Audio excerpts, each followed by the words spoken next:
¿Qué harías si tu nueva vecina creyera que puede entrar en tu apartamento y hasta abrir tus paquetes privados? ¿La enfrentarías delante de todo el edificio o le darías una lección que jamás olvidaría? Hola, Gloria llega al edificio convencida de que puede controlar la vida de todos sus vecinos, pero pronto cruza límites que nadie está dispuesto a tolerar. Cuando invade la privacidad de su vecino y expone algo que jamás debió ver, una guerra entre vecinos está a punto de comenzar. Gracias. Esta narración es completamente ficticia y ha sido creada únicamente con fines de entretenimiento. Cualquier parecido con personas, nombres, lugares o hechos reales es pura coincidencia.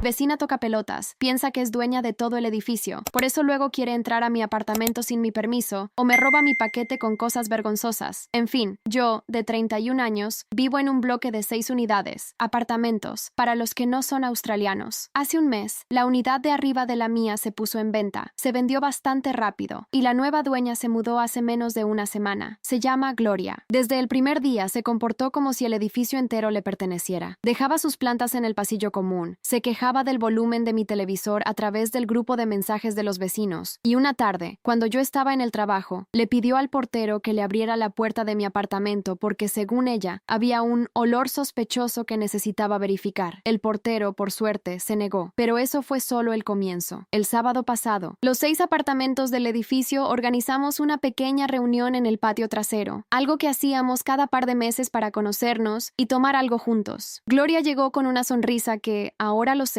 escondía algo calculado. Se paró en el centro del círculo de sillas, sostuvo en alto una caja de cartón que yo reconocí de inmediato porque tenía mi nombre escrito con marcador negro, y dijo, mirándome directamente a los ojos: encontré esto frente a tu puerta hace 3 días y decidí abrirlo, porque una vecina responsable debe saber qué tipo de cosas circulan por el edificio. El silencio que siguió fue absoluto. Sacó de la caja unos productos personales que yo había comprado para una cita especial con mi pareja, cosas privadas, íntimas, que jamás debieron salir de esa caja sellada. Los levantó como si fueran trofeos. Alguien soltó una risa nerviosa. Otro vecino desvió la mirada hacia el suelo. Sentí que la sangre se me subía a la cara, pero no grité, no lloré, no le arrebaté la caja de las manos como hubiera hecho cualquier persona en shock. Gloria saboreaba cada segundo. Movía la caja de un lado a otro, como si estuviera presentando un show, y su voz tenía ese tono meloso y falso de quien finge preocupación mientras disfruta destruyendo a alguien. Solo digo esto porque me importa la reputación del edificio, agregó, con una sonrisita que no le llegaba a los ojos. Los demás vecinos, 6 personas con las que yo llevaba años compartiendo café, mudanzas y favores, se quedaron mudos, algunos conteniendo la risa, otros simplemente incómodos, nadie defendiéndome. Entonces hice algo que nadie esperaba. Me levanté despacio de mi silla, caminé hacia ella con calma, y en lugar de pelear por la caja, le pregunté con una voz completamente serena: ¿puedo ver el sobre que venía adentro? ¿El que tiene el sello de la empresa de mensajería? Gloria parpadeó, confundida, porque no esperaba esa reacción. Buscó dentro de la caja y me lo entregó sin pensarlo, todavía sonriendo, todavía convencida de que había ganado. Lo que ella no sabía era que ese sobre tenía algo que iba a cambiar por completo el rumbo de esa tarde. Para entender por qué ese pedazo de papel me daba una ventaja que Gloria jamás imaginó, hay que retroceder un poco. Yo trabajo en administración de propiedades desde hace 8 años, específicamente gestionando trámites y documentación de edificios residenciales para una empresa pequeña de la zona. No es un trabajo glamoroso, pero conozco cada regla, cada reglamento interno y cada cláusula que rige la convivencia en un edificio como el nuestro. Y hacía apenas 2 semanas, antes de que Gloria siquiera terminara de firmar la compra de su apartamento, yo había sido la encargada de revisar unos documentos que llegaron a mi buzón por error, documentos que no deberían haber llegado a mis manos, pero que llegaron. Sostuve el sobre con las 2 manos, sintiendo el peso de lo que contenía, y miré a Gloria, que seguía de pie frente a todos, todavía sosteniendo mi caja como si fuera un premio. Los demás vecinos empezaban a moverse incómodos en sus asientos, sin saber qué esperar. Guardé el sobre en mi bolso sin decir una palabra más sobre su contenido. Gracias por devolverme mis cosas, Gloria, dije, con una tranquilidad que la desconcertó por completo. Nos vemos en la próxima reunión de propietarios. Va a ser muy interesante. Su sonrisa se apagó de golpe. No sabía por qué, pero algo en mi tono la hizo dudar por primera vez desde que había llegado al edificio. Recogí mi caja de sus manos, la cerré con calma y caminé de regreso a mi apartamento, dejando atrás un patio en absoluto silencio y a una mujer que, sin saberlo, acababa de entregarme darme exactamente lo que yo necesitaba para hacer que se arrepintiera de haber tocado lo que no le pertenecía. El sobre pesaba en mi bolso durante todo el camino de regreso a mi apartamento, pero no lo abrí de inmediato. Esperé a que se hiciera de noche, a que el edificio quedara en silencio, para sentarme en mi mesa de la cocina con una taza de té y leer con calma lo que Gloria misma me había entregado sin saberlo. Dentro había una carta formal, membretada, dirigida a la administración de mi edificio, notificando sobre un historial de conflictos en la residencia anterior de Gloria. La carta explicaba, en un lenguaje seco y burocrático, que la junta de propietarios de su antiguo edificio había recibido múltiples quejas por invasión de espacios privados, revisión de correspondencia ajena y comportamiento intimidante hacia otros residentes. La carta terminaba recomendando que cualquier nueva comunidad donde Gloria se instalara estuviera al tanto de este patrón antes de otorgarle acceso a áreas compartidas. Sentí que el pecho se me aflojaba de una manera extraña, mezcla de alivio y de rabia contenida. No era casualidad. Gloria no había tenido un mal día en el patio. Era exactamente quien había sido siempre, solo que ahora yo tenía la prueba en mis manos. Como trabajo hace 8 años gestionando trámites y documentación para edificios residenciales de la zona, entiendo cómo funcionan estas cartas. Sé que normalmente se archivan de forma confidencial y solo deberían llegar al administrador del edificio, nunca a un vecino cualquiera. Pero por un error de distribución, había llegado directamente a mi buzón 2 semanas antes, junto con otros documentos del consorcio que yo procesaba de forma voluntaria, porque conocía el sistema mejor que nadie en el edificio. No dije nada al día siguiente, no mencioné el sobre, no confronté a Gloria, no le di ninguna pista de que sabía algo. En cambio, esa misma semana llamé a la administradora del edificio donde Gloria había vivido antes, una mujer con la que había coincidido en un curso de capacitación hacía un par de años. Le expliqué la situación con cuidado, sin exagerar, solo preguntando si podía confirmarme si la carta que tenía en mis manos era auténtica. Su respuesta llegó por correo electrónico esa misma tarde y fue mucho más detallada de lo que esperaba. Gloria no solo había tenido conflictos con un vecino, había sido denunciada por al menos 4 familias distintas en un periodo de 2 años. Entraba a los pasillos y revisaba correspondencia ajena, por seguridad. According to sus propias palabras registradas en las actas de reuniones, había abierto un paquete de una vecina embarazada y expuesto su contenido frente a otros residentes, alegando que quería verificar que no fuera algo peligroso. La habían citado 3 veces ante la junta de propietarios por estos incidentes. Y finalmente, cansada de las quejas constantes, había decidido vender su apartamento y mudarse antes de que la comunidad votara, restringir su acceso a las áreas comunes de forma permanente. Leí eso 2 veces, sentada sola en mi cocina, y entendí que lo que me había pasado a mí no era un hecho aislado. Era el comienzo de un patrón que se repetía, edificio tras edificio, vecina tras vecina, y que probablemente seguiría repitiéndose si nadie hacía nada al respecto. El primer indicio de que Gloria sospechaba que yo sabía algo llegó 3 días después. Bajé al correo del edificio y encontré, pegado en la cartelera común, donde se avisan las reuniones y anuncios, un papel escrito a mano con letra apretada y nerviosa. Decía que una residente sin identificar había estado haciendo llamadas sospechosas a edificios vecinos, preguntando por información privada de otros propietarios, y que esto constituía una violación grave a la privacidad que debía ser tratada en la próxima reunión de consorcio. No mencionaba mi nombre directamente, pero todos en el edificio sabían perfectamente a quién se refería, porque solo 2 personas habían estado presentes cuando ella sacó mi caja frente a todos, yo y ella misma sosteniéndola. Sentí que el terreno bajo mis pies empezaba a moverse. Gloria estaba invirtiendo la situación antes de que yo pudiera exponerla, convirtiéndose en víctima frente a la comunidad mientras me pintaba a mí como la agresora. Esa noche mi pareja, Andrés, me preguntó por qué estaba tan callada durante la cena. Le conté todo, el sobre, la carta, la llamada a la otra administradora, el papel en la cartelera. Él escuchó en silencio, y cuando terminé, dijo algo que no esperaba. ¿Estás segura de que quieres seguir con esto? Podría ponerte en una posición incómoda con todos los vecinos si ella logra convencerlos de que tú eres la problemática. No fue que dudara de mí, pero sí me hizo ver que Gloria ya había empezado a mover sus piezas, y que yo necesitaba moverme con la misma cautela. Al día siguiente, cuando salí a trabajar, me encontré con el portero del edificio, un hombre mayor llamado Fernando, que llevaba casi 15 años cuidando el bloque. Me detuvo antes de que llegara a la puerta principal, con una expresión preocupada. Renata, tengo que contarte algo, me dijo bajando la voz, mirando hacia los lados como si temiera que alguien lo escuchara. Ayer, cuando tú no estabas, la vi parada frente a la puerta de tu apartamento otra vez. Tenía algo en la mano, parecía una ganzúa o una herramienta similar. Cuando me vio, la guardó rápido en su bolso, y me dijo que solo estaba revisando si había una fuga de agua porque había escuchado un ruido raro. Sentí un escalofrío recorrerme la espalda. No era solo curiosidad o entrometimiento. Gloria realmente había intentado entrar a mi apartamento, y esta vez había sido sorprendida con las manos en la masa. Le pedí a Fernando que, si era posible, revisara las cámaras de seguridad del pasillo, las que el consorcio había instalado hacía un año tras una serie de robos menores en el edificio. Me dijo que necesitaría autorización del administrador para acceder a las grabaciones, pero que podía intentarlo. Esa tarde, mientras esperaba noticias, recibí un mensaje de un número desconocido. Era de una mujer que se presentó como Lucía, la vecina que había sido más afectada por Gloria en su antiguo edificio, la misma cuyo paquete había sido abierto frente a todos cuando estaba embarazada. La administradora con la que yo había hablado le había compartido mi contacto, con mi permiso previo, porque Lucía había expresado interés en hablar conmigo directamente. «No sabes cuánto me alivia que alguien más esté enfrentando esto», me escribió. «Nosotros no hicimos nada a tiempo, y ella se salió con la suya mudándose antes de que la sancionaran formalmente. Si necesitas que declare algo, que firme algo, que hable en tu reunión de consorcio, lo haré. No quiero que le pase a otra persona lo que nos pasó a nosotros». Sentí, por primera vez desde el sábado de la reunión en el patio, que no estaba sola en esto, pero también sabía que el tiempo jugaba en mi contra. La reunión de propietarios que Gloria había solicitado, alegando ser víctima de una supuesta invasión a su privacidad, estaba programada para el sábado siguiente, apenas 6 días después. Si yo no lograba reunir pruebas sólidas y presentarlas de manera convincente antes de esa fecha, Gloria tendría la oportunidad de convertir la narrativa completa a su favor, y yo terminaría siendo la vecina acusada frente a toda la comunidad, exactamente como había planeado desde el principio, con esa carta pegada en la cartelera. Esa noche, revisando de nuevo la carta original que tenía en mi poder, noté algo que se me había pasado por alto en la primera lectura. Al final del documento, en letra más pequeña, había una nota adicional firmada por el presidente de la Junta de Propietarios del edificio anterior, un hombre que, según la fecha del documento, seguía en funciones. Decidí buscar su número de contacto a través de la administradora que ya me había ayudado, y le envié un mensaje explicando brevemente la situación, preguntando si estaría dispuesto a confirmar por escrito lo ocurrido en caso de que yo lo necesitara para una reunión formal en mi edificio. Su respuesta llegó 2 días después, mientras yo estaba en el trabajo, revisando justamente los documentos de otro edificio que administraba mi empresa. Decía que sí, que estaba dispuesto a colaborar, pero que quería contarme algo más antes de comprometerse por escrito. Según él, la razón real por la que Gloria se había mudado no había sido simplemente la presión de las quejas vecinales. Su esposo, Marcos, había amenazado con separarse de ella si no dejaba atrás el conflicto y empezaban de cero en otro lugar, cansado de las constantes disculpas que tenía que dar en nombre de su esposa ante los vecinos. Eso significaba que Marcos ya conocía perfectamente el comportamiento de Gloria, que no era ajeno a sus intromisiones y que probablemente estaba viviendo con el mismo temor constante de que la historia volviera a repetirse. Guardé esa información con cuidado, sintiendo que las piezas empezaban a encajar de una manera que iba mucho más allá de una simple disputa entre vecinas. Faltaban 4 días para la reunión, y yo tenía en mis manos una carta oficial, el testimonio de una vecina afectada dispuesta a declarar, la posible confirmación de un presidente de junta anterior, y las grabaciones de seguridad que Fernando estaba tratando de conseguir. Lo único que necesitaba ahora era organizar todo de una manera que resultara innegable, porque sabía que Gloria no se iba a quedar quieta esperando su propia caída. Y no me equivoqué. 2 días antes de la reunión, mientras subía las escaleras hacia mi apartamento, la encontré parada frente a mi puerta, con los brazos cruzados y una sonrisa que no llegaba a sus ojos. «Escuché que has estado haciendo preguntas sobre mí», dijo, sin ningún rastro de la actitud dulce que mostraba frente a los demás vecinos. «Te sugiero que pienses muy bien lo que vas a decir en esa reunión, porque yo también sé cosas sobre ti que podrían resultar muy interesantes para todos». No supe a qué se refería exactamente, y esa incertidumbre me acompañó durante toda la noche, preguntándome qué tipo de mentira estaría preparando para desviar la atención de sus propias acciones. Los 2 días siguientes fueron los más tensos que había vivido desde que Gloria se mudó al edificio. Fernando finalmente logró la autorización para revisar las cámaras, y me confirmó, con el rostro pálido, que efectivamente había una grabación clara de Gloria manipulando la cerradura de mi puerta con lo que parecía ser un juego de ganzúas improvisado, apenas 2 semanas atrás, un día en que yo había salido temprano al trabajo. La grabación mostraba el momento exacto en que ella miraba hacia ambos lados del pasillo antes de intentarlo, y cómo se alejaba rápidamente al escuchar el ascensor acercarse. Con esa grabación, la carta del edificio anterior, el testimonio escrito que Lucía me envió por correo electrónico, contando su propia experiencia con lujo de detalles, y la disposición del expresidente de junta a confirmar todo por escrito, sentí que finalmente tenía en mis manos algo sólido, algo que ninguna sonrisa falsa ni ninguna amenaza vaga podría desmontar frente a los demás propietarios. Preparé una carpeta con copias impresas de cada documento, guardé la grabación en un dispositivo aparte, y esa noche, mientras Andrés dormía a mi lado, me quedé despierta pensando en cómo iba a presentar todo aquello, sin parecer que estaba buscando venganza, sino simplemente protegiendo a la comunidad de algo que ya había dañado a otras personas antes que a mí. La reunión estaba programada para el sábado por la tarde, en el mismo patio trasero donde todo había comenzado. Faltaban apenas horas, y yo no tenía ni idea de qué era exactamente lo que Gloria pensaba revelar sobre mí, ni hasta dónde estaba dispuesta a llegar para salvarse frente a la comunidad que, sin saberlo, estaba a punto de conocer su verdadera historia. Los 6 propietarios del edificio, más Andrés como acompañante, se reunieron esa tarde de sábado en el mismo patio donde una semana antes, Gloria había sostenido mi caja como si fuera un trofeo. El clima había cambiado, el cielo estaba cubierto de nubes grises, y todos parecían saber, de alguna manera silenciosa, que esta reunión no sería una simple charla entre vecinos. Gloria llegó vestida de manera impecable, con Marcos a su lado, quien mantenía una expresión tensa que contrastaba con la seguridad que ella proyectaba. Se sentó frente a todos con la misma sonrisa calculada de siempre, como si ya hubiera ganado la discusión antes de que comenzara. El administrador del consorcio, un hombre mayor llamado Ernesto que llevaba más de una década gestionando las reuniones del edificio, abrió la sesión explicando que había 2 temas en la agenda: la queja formal de Gloria sobre supuestas llamadas invasivas a su privacidad y cualquier otro asunto que los propietarios quisieran presentar. Gloria fue la primera en hablar, y lo hizo con una seguridad que hasta a mí me sorprendió, describiendo cómo se sentía acosada por comentarios y preguntas que, según ella, yo había estado haciendo a sus antiguos vecinos, violando su derecho a empezar de nuevo en un lugar donde nadie la conociera. Algunos vecinos asintieron, incómodos, sin saber qué pensar. Marcos permanecía en silencio, mirando el suelo la mayor parte del tiempo. Cuando terminó, Ernesto me dio la palabra. Me puse de pie, con la carpeta en las manos, sintiendo el corazón latiendo con fuerza, pero manteniendo la voz firme. No grité, no acusé de inmediato. Simplemente empecé a contar los hechos en orden. La caja abierta frente a todos la semana anterior, el intento de entrada forzada documentado en las cámaras de seguridad del edificio, y finalmente, la carta oficial del edificio anterior de Gloria, describiendo un patrón idéntico de comportamiento repetido con al menos 4 familias distintas. Saqué las copias impresas y las entregué a Ernesto para que las repasara con los demás propietarios. El silencio en el patio se volvió absoluto cuando leí en voz alta el testimonio escrito de Lucía, describiendo cómo Gloria había abierto su paquete de ropa de bebé frente a todo el edificio anterior, exponiendo detalles privados de su embarazo que ella aún no había compartido con nadie, más allá de su familia cercana. Vi cómo el rostro de Gloria pasaba de la seguridad inicial a una palidez creciente, mientras Marcos se hundía cada vez más en su silla, como si deseara desaparecer. Antes de que Gloria pudiera responder, mostré en mi teléfono la grabación de seguridad que Fernando había logrado extraer, con la fecha y hora claramente visibles en la esquina de la pantalla, mostrando el momento exacto en que ella manipulaba la cerradura de mi puerta. Los demás vecinos se acercaron para ver mejor, y las expresiones de incredulidad se transformaron rápidamente en indignación. «Esto es una manipulación», dijo Gloria, con la voz temblando por primera vez desde que la conocía. «Ustedes no entienden el contexto. Yo solo estaba preocupada por un olor extraño, pero nadie parecía dispuesto a creerle ya». Ernesto, con expresión severa, preguntó si alguien podía confirmar la autenticidad de la carta del edificio anterior, y en ese momento mi teléfono sonó con una videollamada que había coordinado previamente con el expresidente de junta de ese edificio, quien había accedido a participar de forma remota si era necesario. Puse el teléfono sobre la mesa, y su voz, clara y firme, confirmó cada detalle de la carta, añadiendo que la comunidad anterior había estado a punto de votar restricciones permanentes contra Gloria antes de que decidiera vender y mudarse. Marcos, que había permanecido callado durante toda la reunión, finalmente levantó la vista y habló, con una voz cansada que sonaba a alguien que llevaba mucho tiempo cargando un peso similar. «Es verdad», dijo, mirando a su esposa con una expresión que mezclaba tristeza y frustración. «Le rogué que dejáramos esto atrás, que empezáramos de nuevo sin que volviera a pasar lo mismo. Me prometió que había cambiado». Gloria lo miró con una furia que no pudo disimular, como si su propio esposo la hubiera traicionado frente a todos, sin entender que, en realidad, simplemente había dejado de protegerla de las consecuencias de sus propias acciones. El silencio que siguió a las palabras de Marcos se sintió más pesado que cualquier grito. Gloria se quedó inmóvil, con las manos apretadas sobre su regazo, mientras los 6 propietarios del edificio la miraban con una mezcla de asombro y desprecio que ella jamás había anticipado. Ernesto, todavía sosteniendo las copias de los documentos, carraspeó antes de hablar. «Creo que queda claro que la situación es mucho más grave de lo que se presentó inicialmente en esta reunión», dijo, mirando alternadamente a Gloria y a los demás vecinos. «Como consorcio, tenemos la obligación de proteger la privacidad y la seguridad de todos los propietarios». Gloria intentó recomponerse, alzando la barbilla con un último resto de orgullo. «Ustedes no pueden hacerme nada», dijo, con la voz quebrándose a pesar de su esfuerzo por sonar firme. «Soy propietaria. Tengo tantos derechos como cualquiera de ustedes». Ernesto asintió lentamente. «Tiene razón. Nadie va a quitarle su propiedad, pero el reglamento interno de este edificio, que usted firmó al momento de adquirir su su unidad establece claramente que cualquier violación comprobada a la privacidad de otro residente, incluyendo intentos de acceso no autorizado, puede resultar en restricciones al uso de áreas comunes y en la suspensión de su derecho a voto en las decisiones del consorcio. Una de las vecinas, una mujer mayor llamada Rosa que vivía en el edificio desde hacía casi 20 años, levantó la mano para pedir la palabra. Propongo que votemos ahora mismo esas restricciones, dijo, con una firmeza que sorprendió a todos, incluyéndome a mí. No podemos permitir que alguien con este historial siga teniendo acceso libre a nuestras vidas privadas. La propuesta fue secundada casi de inmediato por otro vecino, un hombre joven llamado Tomás que vivía en el segundo piso y que, hasta ese momento, apenas había cruzado palabra conmigo más allá de saludos cordiales en el ascensor. La votación fue unánime, con la única excepción de Marcos, quien se abstuvo con la mirada baja, incapaz de mirar a su esposa. A partir de ese momento, Gloria quedaría restringida de las áreas comunes salvo para entrar y salir de su propio apartamento. Perdería su derecho a voto en las reuniones del consorcio durante un periodo de 2 años, y cualquier nueva queja comprobada resultaría en un proceso formal para evaluar la venta forzosa de su unidad, según lo establecido en el reglamento que todos habían firmado al comprar sus apartamentos. Gloria se levantó de golpe, con los ojos llenos de lágrimas que parecían más de rabia que de arrepentimiento. Todos ustedes se van a arrepentir de esto, dijo, señalando con el dedo a cada uno de los presentes, deteniéndose especialmente en mí. Tú empezaste todo esto, Renata, y no lo voy a olvidar. Caminó hacia la salida del patio con pasos rápidos y furiosos, dejando a Marcos sentado, inmóvil, rodeado de vecinos que ya no lo miraban con la misma cordialidad de antes, sino con una lástima incómoda que él mismo parecía sentir merecer. Los días que siguieron a la reunión trajeron un silencio extraño al edificio. Gloria dejó de asistir a cualquier espacio común, y cuando por casualidad nos cruzábamos en la entrada, bajaba la mirada y apuraba el paso, evitando cualquier tipo de contacto. Marcos, en cambio, empezó a mostrarse mucho más presente en la vida del edificio, participando en las conversaciones informales del pasillo, disculpándose en privado conmigo por no haber intervenido antes, explicando que durante años había intentado convencer a su esposa de buscar ayuda profesional para lo que él describía como una necesidad obsesiva de control sobre su entorno, pero que ella siempre se había negado, alegando que no tenía ningún problema. 3 semanas después de la reunión, mientras Fernando revisaba el correo del edificio como todos los días, me contó que había visto a un agente inmobiliario visitando el apartamento de Gloria en 2 ocasiones distintas. La noticia se confirmó pocos días después, cuando un cartel de venta apareció en la ventana del apartamento de arriba. Ninguno de los vecinos hizo comentarios públicos al respecto, pero todos sabíamos que, para Gloria, permanecer en un edificio donde había perdido toda credibilidad y donde cada movimiento suyo sería observado con desconfianza era simplemente insostenible. Sin embargo, la historia no terminó de forma tan sencilla. Una tarde, cuando regresaba del trabajo, encontré a Marcos esperándome afuera del edificio, con una expresión que mezclaba vergüenza y determinación. Me pidió disculpas nuevamente, y luego me contó algo que no esperaba escuchar. Había decidido separarse de Gloria, no por la presión de los vecinos ni por el escándalo de la reunión, sino porque, según sus propias palabras, finalmente había entendido que llevaba años protegiendo un comportamiento que dañaba a otras personas, y que ya no quería seguir siendo cómplice de eso, ni siquiera por amor. Ella no va a cambiar, me dijo, mirando hacia la ventana del apartamento que pronto dejaría de ser suyo. Lo he intentado durante años. Cada vez que pasa algo así, promete que va a ser diferente, y cada vez vuelve a hacerlo en cuanto se siente segura en un lugar nuevo. No puedo seguir viviendo así, y no puedo seguir permitiendo que otras personas paguen las consecuencias de algo que ella se niega a reconocer. Sentí una mezcla extraña de compasión por él y de alivio por mí misma, sabiendo que, sin importar lo que decidiera Marcos, la comunidad del edificio ya había tomado su posición frente a Gloria, y no había vuelta atrás para reconstruir la confianza que ella misma había destruido. Los rumores dentro del edificio empezaron a circular con más fuerza cuando se supo que la separación era definitiva. Algunos vecinos comentaban, en voz baja durante los encuentros casuales en el ascensor, que Gloria se había mostrado cada vez más aislada, que apenas salía de su apartamento salvo para cuestiones estrictamente necesarias, y que el agente inmobiliario había mencionado que estaba dispuesta a vender por debajo del precio que había pagado originalmente, con tal de mudarse lo antes posible. Yo, por mi parte, intentaba mantenerme al margen de esos comentarios, no porque no sintiera curiosidad, sino porque había aprendido, gracias a todo lo vivido, que la mejor forma de protegerme era no involucrarme más de lo necesario en la vida de alguien que ya había demostrado, una y otra vez, que no dudaría en usar cualquier información en mi contra si tuviera la oportunidad. Me concentré en mi trabajo, en mi relación con Andrés, que se había fortalecido notablemente después de todo lo ocurrido, y en reconstruir la tranquilidad que Gloria había interrumpido desde el mismo día en que se mudó al edificio. Pero justo cuando pensaba que la situación empezaba a calmarse, calmarse, recibí un mensaje que me hizo entender que Gloria no estaba dispuesta a irse en silencio. El mensaje llegó un martes por la noche, desde un número que no tenía registrado en mis contactos. Decía, sin ningún tipo de saludo previo: sé que fuiste tú quien contactó a mis antiguos vecinos y les pidió que hablaran mal de mí. Voy a asegurarme de que todo el edificio sepa la clase de persona manipuladora que realmente eres. Lo leí 2 veces, sintiendo que el estómago se me apretaba, no por miedo, sino por una indignación profunda ante la capacidad de Gloria para seguir viéndose a sí misma como la víctima, incluso después de que su propio esposo hubiera confirmado, frente a todos, la veracidad de cada acusación en su contra. No respondí. Guardé una captura de pantalla del mensaje, tal como había hecho con cada evidencia anterior, y decidí que, si Gloria pensaba escalar el conflicto, yo estaría preparada para enfrentarlo de la misma manera calmada y metódica con la que había manejado todo hasta ese momento. Al día siguiente, mientras bajaba las escaleras para ir al trabajo, me encontré con Rosa, la vecina mayor que había propuesto la votación en la reunión, quien me detuvo con una expresión preocupada. Renata, tengo que contarte algo. Ayer, cuando estaba regando mis plantas en el pasillo, escuché a Gloria hablando por teléfono, muy alterada, diciendo que iba a contactar a la prensa local para contar una versión distorsionada de lo que pasó, presentándose como víctima de acoso vecinal. Sentí un escalofrío recorrerme, no porque temiera que la prensa realmente se interesara en un conflicto entre vecinos de un edificio pequeño, sino porque entendí que Gloria estaba dispuesta a llegar hasta límites absurdos con tal de no asumir la responsabilidad de sus propias acciones. Esa noche hablé con Andrés sobre la situación, y él, con la calma que lo caracterizaba, me sugirió que documentara absolutamente todo, cada mensaje, cada comentario de terceros, cada intento de Gloria por desviar la narrativa, en caso de que la situación escalara y necesitáramos presentar todo nuevamente ante el consorcio o incluso ante las autoridades correspondientes si los mensajes se convertían en algo más agresivo. Los días siguientes transcurrieron con una tensión constante. Gloria evitaba cualquier contacto directo conmigo, pero los mensajes esporádicos seguían llegando, cada vez con un tono más desesperado, alternando entre amenazas veladas e intentos de manipulación emocional, escribiendo cosas como «No sabes el daño que le hiciste a mi matrimonio» o «Espero que estés feliz con lo que provocaste». Nunca respondí ninguno, y cada uno quedó guardado como evidencia adicional de un patrón de comportamiento que, lejos de mostrar arrepentimiento, demostraba una negativa constante a reconocer cualquier responsabilidad. Fue precisamente Marcos quien, sin que yo se lo pidiera, decidió intervenir de una manera que terminó de cerrar cualquier posibilidad de que Gloria continuara con sus intentos de desprestigiarme. Una tarde, me pidió reunirse conmigo brevemente en el patio, y me mostró en su teléfono una serie de capturas de conversación con Gloria, donde ella misma admitía, en un momento de descontrol, que había manipulado la cerradura de mi puerta, solo para asustarme un poco, y que pensaba seguir insistiendo con la idea de contactar a la prensa hasta que yo pidiera disculpas públicamente. Marcos me explicó que había decidido guardar esas conversaciones como parte del proceso de separación, pero que, al ver que Gloria seguía intentando dañar mi reputación después de todo lo ocurrido, sentía que era su responsabilidad compartirlas conmigo. «No quiero que uses esto para hacerle más daño del que ya se hizo ella misma», me dijo, con una expresión cansada. «Pero tampoco quiero que sigas siendo el blanco de sus intentos de desviar la culpa. Ya perdí demasiado tiempo defendiendo comportamientos que nunca debía haber defendido». Le agradecí sinceramente, entendiendo que, para él, aquello representaba también una forma de cerrar un capítulo doloroso de su propia vida, uno en el que había permitido, durante demasiado tiempo, que su silencio se convirtiera en complicidad. Con esas capturas adicionales, decidí no hacer nada de forma inmediata. Simplemente las guardé junto con el resto de la documentación, consciente de que, si Gloria realmente intentaba llevar su versión distorsionada a algún medio local o a cualquier otra instancia, yo tendría pruebas más que suficientes para desmontar cualquier narrativa que intentara construir. La mejor decisión, entendí, no era contraatacar con la misma intensidad, sino simplemente continuar viviendo mi vida con normalidad, dejando que las consecuencias naturales de sus propias acciones siguieran desarrollándose sin necesidad de que yo interviniera más de lo necesario. Y esas consecuencias no tardaron en manifestarse. El cartel de venta que había aparecido en la ventana del apartamento de Gloria permaneció allí durante casi 2 meses, mucho más tiempo del que había tomado vender la unidad de mi propio piso años atrás, cuando el edificio todavía tenía apartamentos disponibles. Según comentó Fernando, varios interesados habían visitado el apartamento, pero ninguno había concretado la compra, en parte porque, sin que Gloria lo supiera, algunos vecinos, cansados de la situación, habían empezado a mencionar de forma discreta a los posibles compradores que existían ciertos antecedentes relacionados con la anterior propietaria, sin entrar en detalles específicos, simplemente sugiriendo que hicieran sus propias averiguaciones antes de comprometerse. No fue algo que yo orquestara, ni que le pidiera a nadie hacer. Simplemente fue el resultado natural social de una comunidad que, después de descubrir la verdad, ya no estaba dispuesta a proteger la reputación de alguien que había demostrado, repetidamente, no merecer esa protección. Gloria, mientras tanto, se volvió cada vez más aislada dentro del edificio. Dejó de intentar contactarme después de que Marcos, según supe después por Rosa, le advirtiera que cualquier intento adicional de dañar mi reputación sería usado en su contra durante el proceso de separación, especialmente en lo relacionado con la división de bienes personales que ambos habían acumulado durante su matrimonio. Para cuando llegó el invierno, casi 3 meses después de la reunión que había cambiado todo, Gloria finalmente logró vender su apartamento, aunque a un precio considerablemente menor del que había pagado originalmente, según los comentarios que circulaban entre los vecinos más cercanos a la administración del consorcio. El día de la mudanza, observé desde la ventana de mi cocina cómo cargaba las últimas cajas en una camioneta alquilada, sola, sin la ayuda de ningún vecino, sin despedidas, sin el más mínimo gesto de cordialidad de parte de quienes alguna vez había intentado impresionar con su supuesta preocupación por la reputación del edificio. No sentí alegría al verla partir, pero tampoco sentí lástima. Sentí sobre todo un alivio profundo, la certeza de que la tranquilidad que había perdido el día que ella sostuvo mi caja frente a todos los vecinos finalmente estaba regresando a mi vida, y que esta vez nada ni nadie iba a arrebatármela con tanta facilidad. Pasaron 6 meses desde que Gloria se mudó del edificio, y la vida en nuestro pequeño bloque de 6 unidades recuperó una normalidad que yo casi había olvidado que era posible. Las reuniones de patio volvieron a ser espacios de conversación tranquila, sin tensiones ocultas ni sonrisas calculadas esperando el momento perfecto para humillar a alguien. Rosa, la vecina mayor que había propuesto la votación aquella tarde decisiva, se convirtió en una de mis amigas más cercanas dentro del edificio, y solía decirme, cada vez que compartíamos un café en el patio, que aquella reunión había sido la mejor decisión que el consorcio había tomado en los 20 años que ella llevaba viviendo allí. El apartamento de arriba fue comprado por una pareja joven, discreta y amable, que se integró rápidamente a la dinámica del edificio, sin ningún tipo de conflicto. Nunca volví a saber directamente de Gloria, salvo por comentarios ocasionales que llegaban a través de la administradora del edificio anterior, con quien había mantenido cierto contacto profesional después de todo lo ocurrido. Según lo que me contó en una de esas conversaciones casuales, Gloria se había mudado a un edificio en las afueras de la ciudad, uno más pequeño y con menos vecinos, probablemente buscando pasar desapercibida después de lo sucedido. Pero la reputación, como bien había comprobado yo misma durante todo este proceso, tiene una manera curiosa de seguir a las personas, especialmente cuando el daño causado ha sido real y ha afectado a varias personas distintas a lo largo del tiempo. Marcos finalizó su proceso de separación de forma relativamente tranquila, sin ningún conflicto legal prolongado, ya que ambos llegaron a un acuerdo sobre la división de sus bienes personales sin mayores complicaciones. Lo vi un par de veces más después de la mudanza de Gloria, cuando pasaba por el edificio para recoger algunas de sus propias pertenencias que habían quedado en un depósito compartido del sótano. En una de esas ocasiones, me contó que finalmente había logrado hablar con Gloria de manera honesta sobre la necesidad de buscar ayuda profesional, algo que ella, según sus palabras, había prometido considerar, aunque él ya no tenía ninguna certeza de si realmente lo haría, ni tampoco era, según me dijo con una expresión de cansancio resignado, su responsabilidad seguir insistiendo en ello. Espero que algún día entienda el daño que causó, no solo a ti, sino a todas las personas que pasaron por lo mismo antes que tú, me dijo aquella tarde, mientras cargaba una caja hacia su auto. Pero ya no puedo seguir esperando a que eso pase. Tengo que reconstruir mi propia vida. Le deseé sinceramente que le fuera bien, entendiendo que él también había sido, de cierta manera, una víctima silenciosa del comportamiento de Gloria durante años, aunque nunca de la misma forma directa en que lo habíamos sido yo y las otras vecinas que había afectado antes. Mi relación con Andrés se fortaleció notablemente durante esos meses. La cita especial para la que había comprado aquellos productos personales que Gloria expuso frente a todos finalmente se llevó a cabo semanas después, en un ambiente mucho más tranquilo, sin la sombra de la humillación pública que había marcado aquel sábado en el patio. Andrés me propuso mudarnos juntos poco después, algo que yo había estado postergando por miedo a los cambios, pero que, después de todo lo vivido, entendí que representaba exactamente el tipo de nueva etapa que quería para mi vida, una construida sobre la confianza y el respeto mutuo, muy diferente de la incertidumbre y la vigilancia constante que Gloria había traído a mi cotidianidad durante aquellos meses. En mi trabajo, la experiencia vivida en el edificio terminó teniendo una repercusión inesperada. Mi jefe, al enterarse de cómo había gestionado toda la situación, desde la investigación inicial hasta la presentación organizada de pruebas frente al consorcio, me propuso encargarme de un nuevo programa dentro de la empresa, enfocado en asesorar a otros edificios residenciales sobre cómo manejar conflictos internos de convivencia de manera formal y documentada, evitando que situaciones similares se prolongaran sin resolución durante años, como había ocurrido en en el edificio anterior de Gloria. Acepté con entusiasmo, sintiendo que, de alguna manera extraña, algo que había comenzado como una de las experiencias más humillantes de mi vida, se había transformado en una oportunidad profesional que jamás hubiera imaginado. Sin embargo, no todo permaneció completamente cerrado. Una tarde, casi 8 meses después de la mudanza de Gloria, recibí una llamada de Lucía, la vecina de su antiguo edificio que había accedido a dar su testimonio durante todo el proceso. Me contó, con una mezcla de sorpresa y preocupación en la voz, que había recibido información de que Gloria había intentado repetir un patrón similar en su nuevo edificio, aunque esta vez de manera mucho más sutil, quejándose constantemente ante la administración sobre supuestos ruidos y comportamientos inapropiados de sus nuevos vecinos, sin llegar todavía a los extremos que habíamos vivido nosotras. Pensé que debías saberlo, me dijo Lucía, no para que hagas nada al respecto, simplemente para que sepas que, aunque perdió mucho con lo que pasó en tu edificio, parece que todavía no ha aprendido la lección. Escuché aquello con una sensación extraña, no de sorpresa, sino de confirmación de algo que, en el fondo, ya sabía desde el momento en que leí aquella primera carta oficial, describiendo un patrón repetido en distintos edificios. Las personas como Gloria no cambian simplemente porque enfrentan consecuencias una vez. Cambian, si es que alguna vez lo hacen, cuando deciden genuinamente confrontar la razón detrás de su propio comportamiento, algo que, según todo lo que había escuchado de Marcos y de los demás testigos a lo largo de este proceso, Gloria nunca había estado dispuesta a hacer. No sentí la necesidad de contactarla ni de advertir a sus nuevos vecinos sobre lo ocurrido. Aquella ya no era mi responsabilidad ni mi conflicto. Había hecho lo que tenía que hacer para proteger mi propio espacio, y de paso, había ayudado a exponer un patrón que probablemente había afectado a más personas de las que yo misma llegué a conocer durante todo el proceso. Lo que sucediera después en la vida de Gloria dependía únicamente de ella, de si finalmente decidía enfrentar aquello que la llevaba a repetir el mismo comportamiento destructivo en cada lugar donde intentaba empezar de nuevo. Un año después de aquella tarde en el patio, cuando Gloria sostuvo mi caja frente a todos los vecinos, con una sonrisa que escondía años de un comportamiento dañino repetido, mi vida se había transformado por completo, pero para mejor. Andrés y yo nos mudamos juntos a un apartamento más amplio dentro del mismo edificio, uno que había quedado disponible después de que otra vecina decidiera mudarse por razones completamente distintas a las de Gloria. Rosa se convirtió prácticamente en una figura familiar para mí, compartiendo café casi todas las semanas y contándome historias del edificio de años pasados, con un humor que siempre lograba hacerme reír. Fernando, el portero que había sido clave para conseguir las grabaciones de seguridad, seguía trabajando en el edificio con la misma dedicación de siempre, y cada vez que nos cruzábamos, me saludaba con un guiño cómplice, como recordándome silenciosamente que habíamos enfrentado juntos algo que había terminado bien para todos, excepto para quien había decidido, una y otra vez, dañar a quienes la rodeaban. En cuanto a mi trabajo, el nuevo programa de asesoría para conflictos de convivencia se había convertido en una parte fundamental de mi rutina profesional y ya había ayudado a resolver, de manera formal y documentada, al menos 3 situaciones similares en otros edificios de la zona, evitando que se prolongaran durante años como había ocurrido con el patrón de comportamiento de Gloria, antes de que finalmente se enfrentara a consecuencias reales. Cada caso resuelto me recordaba, de alguna manera, aquella tarde en el patio, el momento exacto en que decidí no reaccionar con desesperación ni con lágrimas frente a la humillación pública que Gloria había preparado con tanto cuidado, sino con la calma metódica que finalmente había logrado exponer la verdad completa frente a quienes necesitaban conocerla. Gloria, según lo último que supe a través de Lucía, seguía viviendo sola en aquel edificio pequeño de las afueras, cada vez más aislada de sus vecinos, cada vez más consciente, probablemente, de que su reputación la seguía sin importar cuántas veces intentara empezar de nuevo en un lugar diferente. Marcos había rehecho su vida de forma separada, y aunque nunca volví a tener contacto directo con él después de aquellas últimas conversaciones sobre la mudanza, supe por Rosa que se había mudado a otra ciudad, buscando, según sus propias palabras transmitidas por terceros, un nuevo comienzo lejos de todo lo que había significado su matrimonio con Gloria. Cada vez que alguien nuevo se muda al edificio y me preguntan sobre las reglas del consorcio o sobre la dinámica de convivencia entre los vecinos, no puedo evitar pensar en aquella carta oficial que llegó por error a mi buzón, en la caja que Gloria sostuvo frente a todos como si fuera un trofeo, y en la manera en que la verdad, cuando se presenta con calma, con pruebas sólidas y sin necesidad de gritar ni de humillar a nadie de vuelta, termina siendo la forma más contundente de justicia que existe. Gloria pensó que podía entrar en mi vida, invadir mi privacidad y salir impune, exactamente como lo había hecho en el edificio anterior. Pero esta vez, alguien decidió no quedarse en silencio, y esa decisión terminó costándole mucho más de lo que ella jamás hubiera imaginado aquella tarde en que abrió mi caja frente a todos, convencida de que nadie se atrevería atrevería a cuestionarla.